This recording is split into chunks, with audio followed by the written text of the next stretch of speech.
Do the math. Mathematically, a baseball hitter is the finest comparison to a salesperson. The best hitters in the world are only successful about 1 out of every 3 times they come to the plate, and they fail twice as much as they succeed. It only takes 1 hit out of every 4 at-bats to make a decent living, and when the success rate falls below 1 out of 5 attempts, it might be time for a new profession. Those same numbers apply almost perfectly to the car sales business. Once you realize that no one bats 1,000, you can play the numbers to your advantage. If the top salesperson in the company closes 1 out of every 3 prospects, and you close 1 out of every 4, all you need to do is talk to 33% more people to have as many sales as the number one producer. That is as simple as it gets. However, there is never an infinite number of customers to work with. So the best closers always make the most money, as they should. A more thoughtful way to go about it is to continue working on your game and become the best you can be. So let's talk about overcoming objections. Most people are drawn to the car sales profession as an opportunity for meaningful income, and they are absolutely correct. Selling cars is not for everyone, but most people can earn a decent living when properly trained.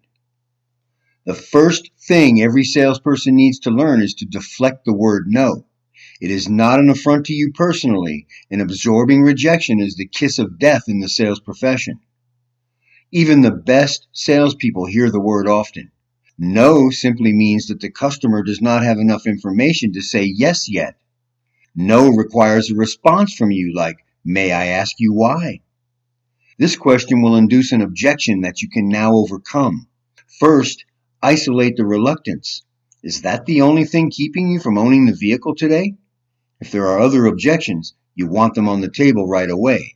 Perhaps the real reason hasn't even been stated yet, and you can't overcome what you don't know. Once you do know the real objection, perhaps she's stuck on a $400 monthly payment, you say, "So what you're telling me is, Megan, that you would own this vehicle today if your payment were less than $400. Is that right? Okay, let's write it up that way and see if we can help you become a new owner. Now, assuming we can get that done for you, how did you want to title your new car?" At that point, her mental ownership begins as you place her name and address on a buyer's order. When approached correctly, no is the best sales tool ever invented. If you can't get your customer to tell you why she won't buy your product, you can't tell her why she should. Selling begins when the customer says no. If everyone said yes right away, companies would not need us.